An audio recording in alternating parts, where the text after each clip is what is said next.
수치가 맨 처음 드러나는 장면이죠. 그 장면이에요. 그 전에는 벌거벗고 살았는데 부끄러운 줄도 몰랐어요. 그게 부끄러운 것도 아니고 원래 그냥 그 자연스러운 그 상태였는데 하나님이 금하신 선악과를 따먹고 난 이후부터는 눈이 밝아졌어.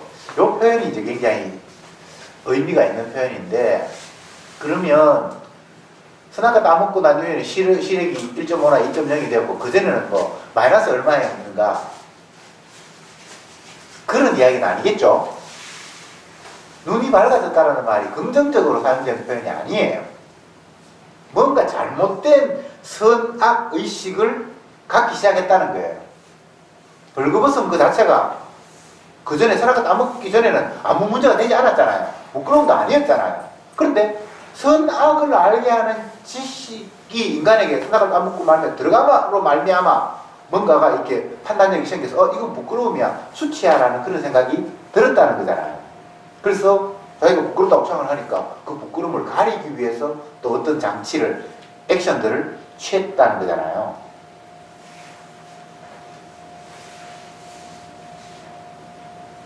인간이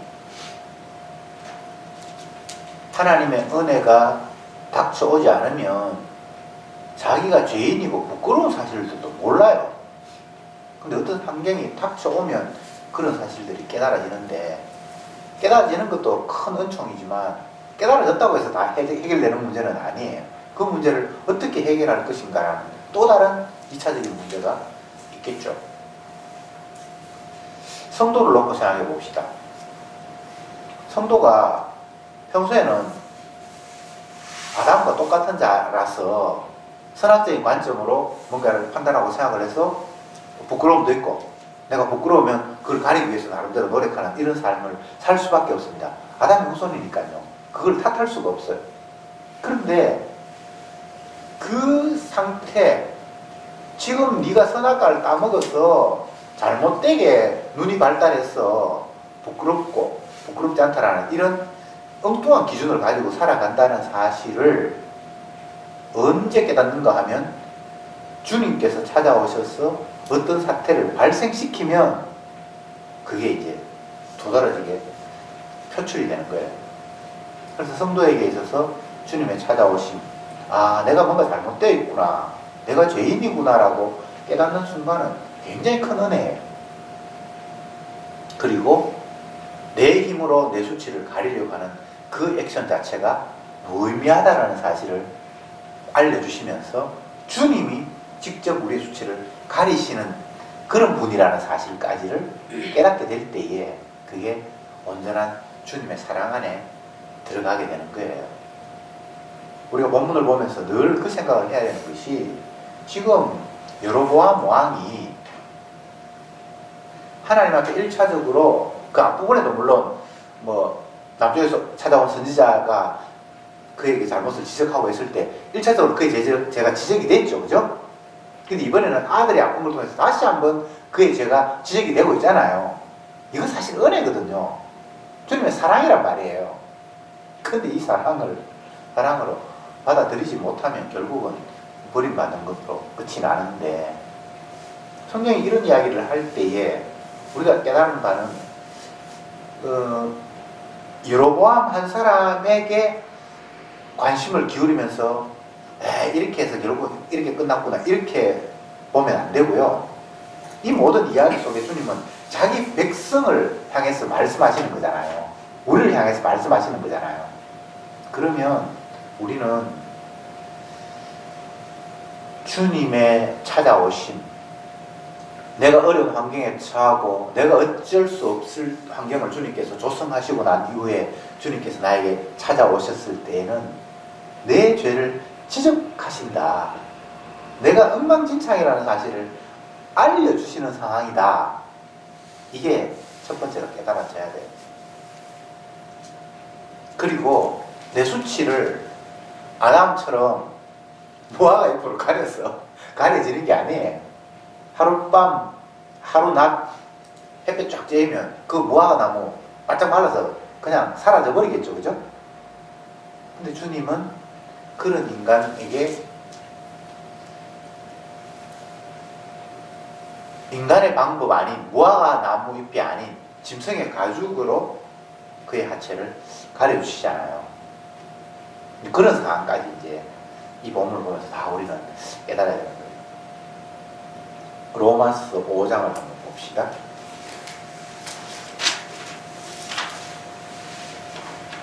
19절 같이 한번 읽어볼까요? 시작.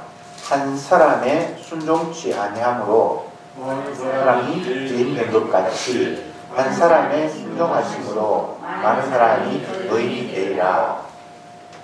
굉장히 큰 복음인데 한번 적어보겠습니다. 한 사람의 순종치 아니함, 불순종이죠, 그죠? 불순종으로 많은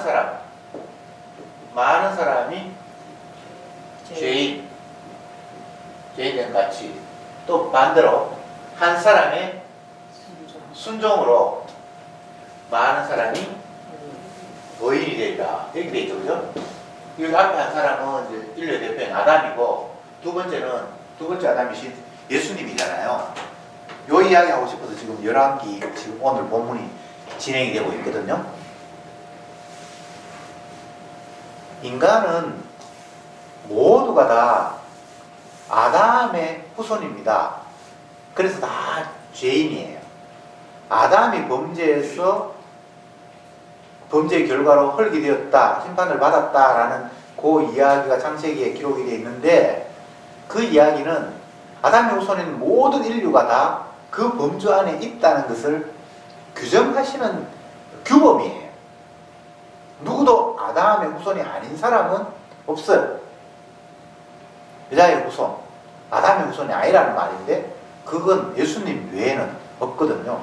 예수님은 사실은 인간은 아닌데 하나님인데 인간의 모습으로 이 땅에 오셨으니까 예외적으로 아담의 후손이라고 말하지 않고 여자의 후손이라고 이야기를 하고, 그분은 이제 예외적인 존재니까 아담의 범죄 때문에 자기 자신이 죄인이 되는 건 아니죠, 그죠? 근데 죄인의 모습을 입고 왔으니까 죄를 담당하는 모습이죠.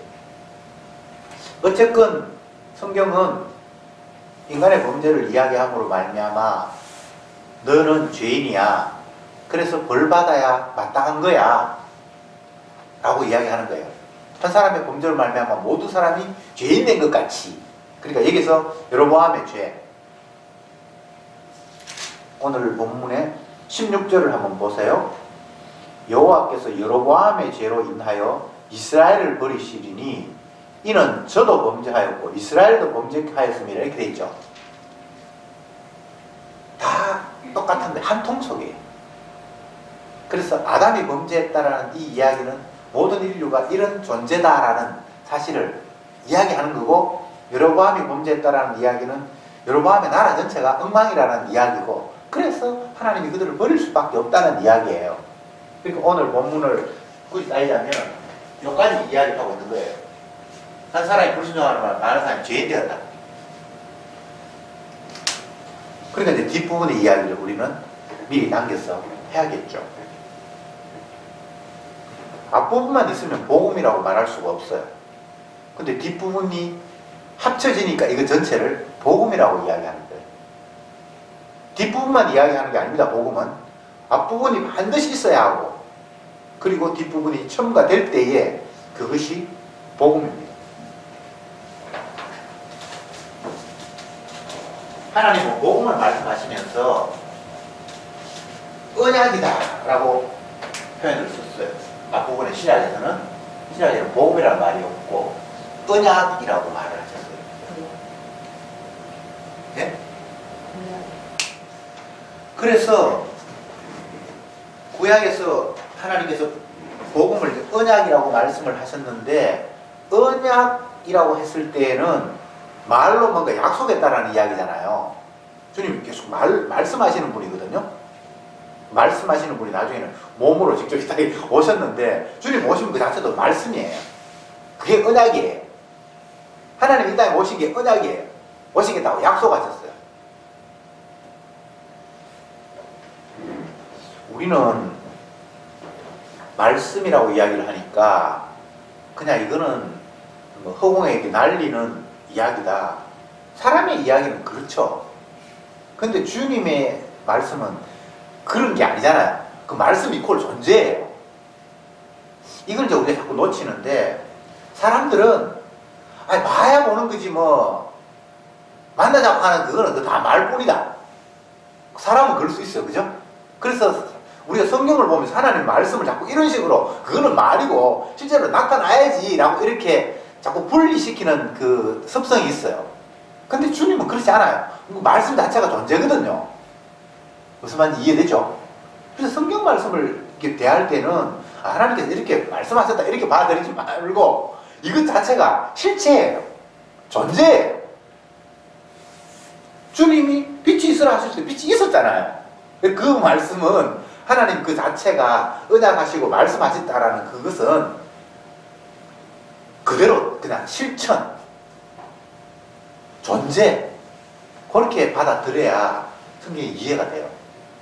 근데 이제 우리는 내가 뭐 나는 말을 해도 실천 못할 게 많으니까 말은 약속은 의미가 조금 약하고 그게 딱 이루어져야만 그걸 내가 받아들이겠다 이런 의식을 가지고 있어서 하나님 말씀도 자꾸 그런 식으로 좀 약화시키는 존재보다는 말 그 자체를 조금 가볍게 보는 그런 경향이 있는데 절대 그렇지 않습니다.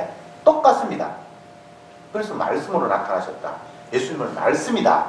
말씀이 육신이 되었다. 이렇게 표현을 했을 때 그 말이 창세기에서 빛이 있으라 하시면 빛이 있었다라는 것 똑같은 동격으로 실천, 존재로 표현을 하셨던 거예요. 자, 다시 본문으로 돌아가서 여로보암의 존재, 탄생, 여로보암 왕이라는 탄생 자체가 솔로몬의 범죄를 책망하기 위한 한 파생적인 사건이잖아요. 그런데 그 여로보암이 그 전 왕보다 더 악하다고 지금 이야기하고 있잖아요. 쌤이 더 악한 건 아니고 사실 다 똑같은 거예요. 아담의 후손이에요. 이런 이야기를 성경이 펼칠 때는 우리는 계속 이 사람들의 이야기와 이 개인에게 주목할 것이 아니라 나를 봐야 되고 인류 전체 인간이라는 존재 자체를 한번 생각해 봐야 된다 이 말이죠. 아담을 생각해야 돼.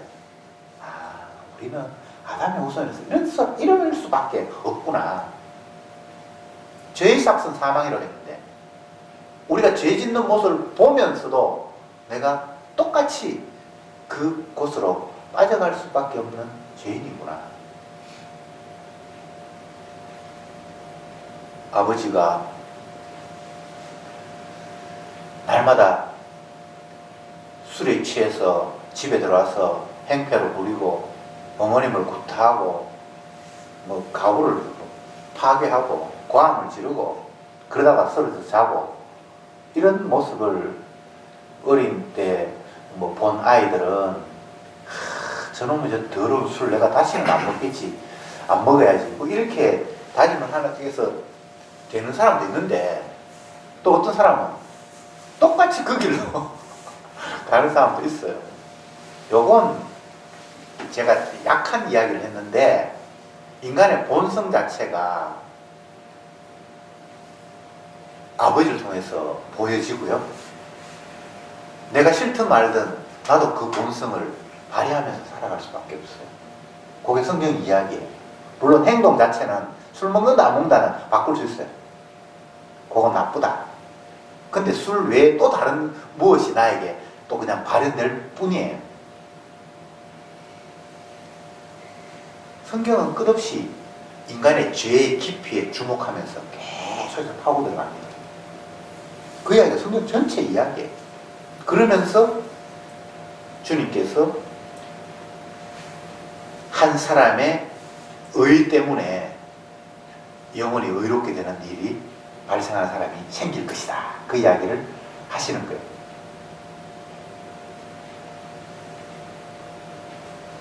죄인을 향해서 죄인이라고 하는 이야기는 참 감사한 이야기예요. 죄인인데 너 착하네, 괜찮아, 훌륭해. 이거는 속임이잖아요. 당장 기분은 뭐 듣기가 좋을 텐데 거짓이잖아요. 주님이 우리에게 찾아오실 때에는 가감 없습니다. 있는 그대로를 다 노출해버립니다. 우리의 수치, 부끄러움, 내가 가리고 싶은 그 모든 것마저 완전히 다 백일화에 드러내어버려요. 우리는 여로보암의 이야기를 읽으면서 내가 여로보암이 아니니까 이런 일이 있었구나라고 생각하겠지만, 여로보암 본인의 입장에서 이 사태를 한번 이해해 보세요. 진짜 이게 창피한 일이거든요. 왕이 되었지만 어마어마한 권력을 가진 어느 한 나라의 왕이지만 아들 병 걸린 거 자기 스스로 어떻게 할 수가 없어요. 그 나라에 의사가 없었겠습니까? 좋은 치료약을 그 사람이 돈이 없어서 구하지 못하는 가난뱅입니까? 아니잖아요. 해봤겠죠. 안 됐잖아요. 그러니까 지금 이런 상황을 만들잖아요. 그래서 부끄러워서 그 아내에게 변장하고 내 아내인 줄 뭐 아무도 모르게 해서 가라. 그 앞부분에 또 자기가 제사 드리려고 베델에 단을 만들어 놓고 모범적으로 한번 제사를 드리려고 정성을 다했는데 어느 선자가 찾아와서 그를 책망하고, 그 신하가 다 봤을 거 아니에요. 지금 계속해서 그의 죄악들을 드러내고 수치를 지금 폭로하고 있는 상태인데, 어떻게 하든 그 수치를 자기는 자기 나름대로 가리려고만 안간힘을 쓰잖아요. 차라리 주님, 나는 이런 죄인입니다. 주님이 내 수치를 가르쳐야 됩니다. 이렇게 나와야 되는데, 이게 이제 그런 모습이 지금까지는 안 보이잖아요. 저와 여러분들 이런 본문을 보면서 결과적으로 주님께서 우리에게 하고 싶은 말씀은, 내가 이렇게 쓰레기 같은 죄인이구나 라는 사실을 폭로한다는 사실을 말씀을 찾아낸다면, 그는 정말 은혜 속에서 하나님을 대하는 사람입니다. 이게 내 이야기가 아니라 누구의 이야기고 남의 이야기가 되어버리면 그건 주님의 은혜와 아무 상관이 없는 사람입니다. 죄인을 부르러 오신 예수님 앞에 나는요 어릴 때부터 율법도 안 지켰어요. 내가 받을 상은 어떤 거죠? 이러고 있다 이 말이죠. 병든 자에게 치료하기 위해서 주님께서 찾아오셨는데, 주님, 나는 요즘요 건강식 먹어서 몸이 아주 건강해요 라고 그걸 자랑이라고 지금 하고 있는 거예요. 그게 자랑입니까? 바보짓이에요. 건강한 자에게는 의열이 쓸데없다. 병든 자에게 말아야만 의사가 필요한 법이다. 이게 어려운 말 아니잖아요. 그런데 그 말을 사람들이 못 알아듣거든요. 무슨 의미인지. 말은 무슨 말인지 그거는 아는데 왜 주님이 그 말씀을 하신지 모르는 거예요. 야 임마, 네가 병들어서 내가 네 치료하려고 왔어. 주님이 그 이야기하고 있는데 지가 병자인 줄을 모르는 거예요. 나 죄인, 죄 용서하기 위해서 이 땅에 왔어. 주님께서 말씀하시는데, 주님, 나 율법도 안 지켰어요. 죄 하나도 없어요. 나 받을 상 주세요. 이러고 있다 이 말이죠. 그런데 주님께서 하신 말씀 뭡니까? 네가 죄인이었다면 나와 상관이 있을 텐데 죄인이 아니라 보니까 네하고 내하고는 상관없네. 이야, 정말 이보다 더 저주스러운 말이 없어요. 복이 뭔지 저주가 뭔지를 깨닫지가 못하는 거예요. 칭찬 들으면 기분 좋죠. 그런데 칭찬 들을 수 없는 상황인데 자꾸 칭찬을 기대하고 있는 거예요.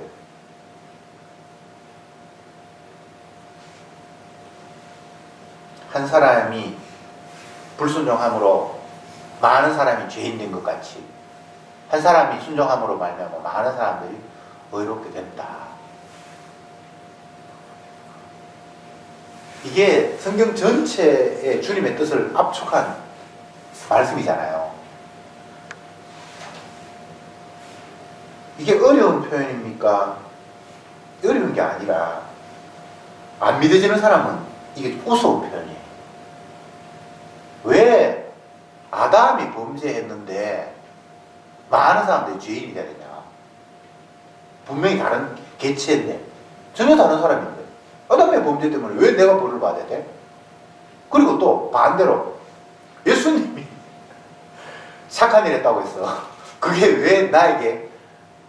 보상이 와.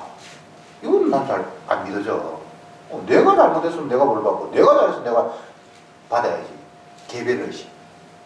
그게 은혜 없는 저주받은 사람의 사고방식이에요. 이거 논리적으로 이해되는 게 아니고, 그냥 성도는, 그리스도의 몸인 성도는 한 몸이라는 것이 그냥 받아줘야 돼요. 논리적으로 이렇게 해서 한 몸입니다. 이거 아무리 설명해봐도 안 돼요. 예수님이 요한복음 15장입니까? 포도나무 비유를 이야기하면서 나는 포도나무고 너희는 가지인데, 가지의 열매를 맺으려면 포도나무에 붙어 있어야 된다. 나한테 붙어 있으면 너희들이 자연스럽게 많은 과실을 맺을 거지만, 나에게 떨어져서 원둥치인 것에서 떨어져서 가지 혼자 있으면 그거 열매를 못 맺는다. 이 말은 어려운 말은 아니잖아요. 이스라엘에는 뭐 포도나무가 굉장히 많이 심어져 있는 무화과, 포도, 감남 이런 게 그냥 대체로 있는 나무예요. 어디 가도 이렇게 다 있는 나무. 그 사람들이 뭐 그 말을 못 알아들을 리가 없잖아요.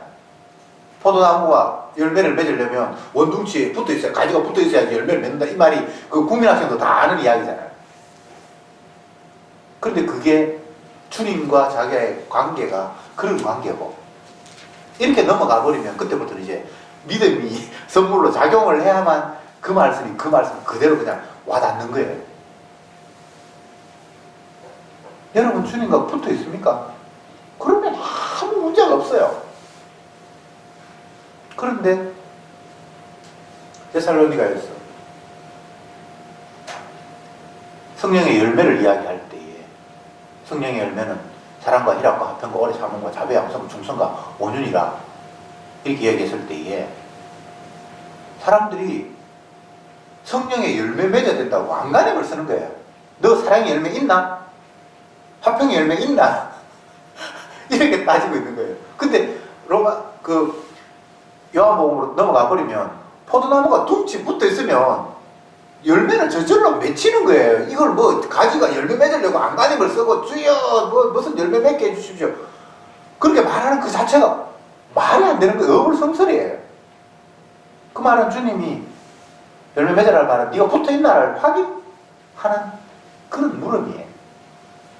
너 포도나무 가지로서 포도나무 원둥치에 네가 지금 붙어 있는 거 맞니? 교회를 설명할 때 주님은 머리고 우리는 그 지체라고 얘기했을 때 네가 진짜 붙어 있는 거 맞니? 그렇게 묻고 있는 거예요. 붙어 있지 않으면 스스로의 노력으로 열매 맺는다는 것은 안 되는 이야기잖아요.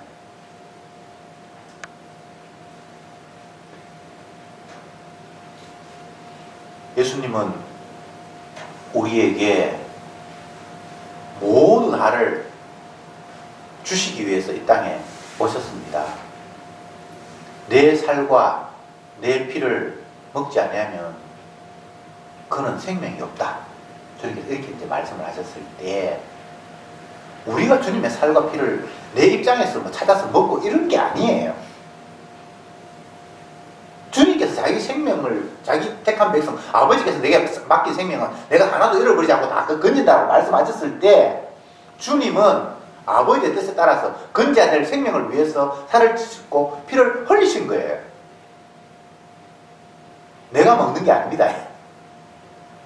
이걸 구약으로 이야기하면 제사장이 제사 드릴 때에 제물을 이제 몸을 쪼개고 피를 손에 발라서 이렇게 막 뿌리는 게 있어요. 피가 뿌려졌다라는 것은 정결케 피가 닿으면 이제 깨끗하게 된 거예요. 대신 누군가 죽었기 때문에 이제 그 사람에게는 죽음의 심판이 넘어간 거예요. 유월절하고 똑같은 거죠, 그죠? 구약의 수많은 그 제사 제도나 그 외에 절기 지키는 거나 하나님께서 말씀하신 규례들이 대부분 이걸 보여주기 위한 실체적인 그림이에요. 모자이크 같은 그런 거예요.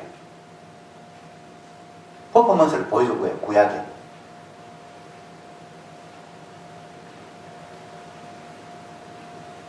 신약에는 예수님의 십자가에 피로 구원을 얻는다라고 이야기를 했다라면, 구약에서는 유월절에 어린 양의 피가 문술주의 발림으로 말미암아 그 집에는 심판이 해당이 안 된다. 똑같은 이야기죠, 그죠? 요것만 하고 이제 마칩시다. 시간이 다 됐는데.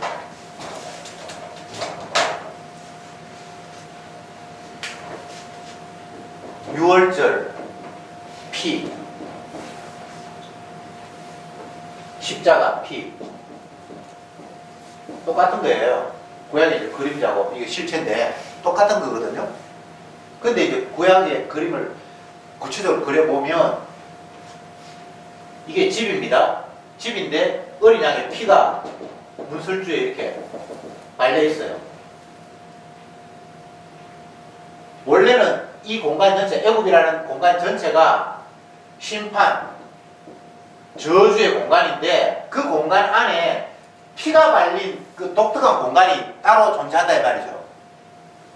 죽음의 천사, 심판의 천사가 칼을 들고 막 이 애굽 안에 있는 장자는 대표입니다. 장자가 죽인다는 건 그 밑에 다 죽인다는 의미입니다. 막 죽이면서 가는데 이쪽에 가보니까 피가 붙어있단 말이죠. 발라있단 말이죠. 여기는 벌써 죽었네? 그래서 여기는 더 이상 죽었는데 뭘 또 죽입니까? 이게 십자가거든요. 예수님이 십자가에서 저주 받았는데 왜 또 저주를 거론을 합니까? 이게 복음이거든요. 예수 그리스도 안에 있는 자에게는 결코 정죄함이 없느니라. 이 어린아이의 피, 유월절의 피 안에 있는 자에게는 결코 이게 심판이 이게 없어. 똑같은 이야기를 성경이 하고 있어요. 계속해서. 그런데 마귀는 이 예수님의 피를 극구 싫어하고 거부하는 기능을 맡았어요. 지금도 이 세상에 마귀가 일을 계속해서 하고 있어요.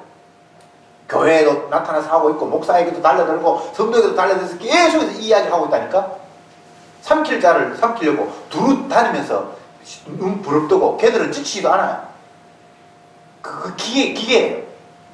복음을 십자가 광채를 막는 기계예요. 마귀가. 그게 꽉 차 있어요. 이 세상에. 그래서 그놈들이 작용을 하면 어떻게 되는가 하면 십자가 피 말고 네가 구원 얻으려면 착하게 행동해야지. 말씀 지켜야지. 바르게 살아야지. 자꾸 다른 이야기를 하는 거예요. 그리스도 안에 있느냐? 피 안에 있느냐를 주님은 이야기를 하고 있는데 이 마귀는 그 이야기 말고 자꾸 다른 이야기를 하고 있어요. 교회가 뭐였으면 바른 교회 해야지. 목사가 됐으면 좀 빠듯하게 생활해야지. 남들에 비해 헌신도 해야지. 자꾸 다른 이야기를 하고 있는 거예요. 십자가 피 외에는 주님이 대신 저주받았다는 그 근거 외에는 우리가 의롭게 되거나 하나님 앞에 용납받을 수 있는 근거가 아무것도 없습니다. 만약 또 다른 어떤 행동, 그 피 외에 다른 무엇이 내게 스며든다면 그건 마귀예요. 기도합시다. 주님, 오늘 이 시간도 다시금 피의 복음에 대해서 말씀을 보았습니다. 인간은 죄 까닭에 영원히 죽을 수밖에 없습니다. 한 사람의 불순종으로 말미암아 많은 사람이 죄인 된 것 같이 우리는 그 범주 안에서 한 발짝도 벗어날 수 없습니다. 이런 환경 속에 있는 저들에게 예수님께서 이 땅에 오셔서 한 사람이 순종함으로 말미암아 많은 사람들이 의인이 되었다라는 그 복음을 던져주시니 우리에게는 그 주님의 약속, 그것 외에, 그 실체 외에 다른 현실이 없다라는 사실을 오늘도 확인했사오니 피 외에 다른 것에 마음 빼앗기지 말도록 주여 저들을 예수 그리스도의 용서 속에 그리스도 안에 날마다 집어넣어 주님의 피만 사랑할 수 있도록 이끌어 주옵소서. 예수님의 이름으로 기도드리옵나이다. 아멘.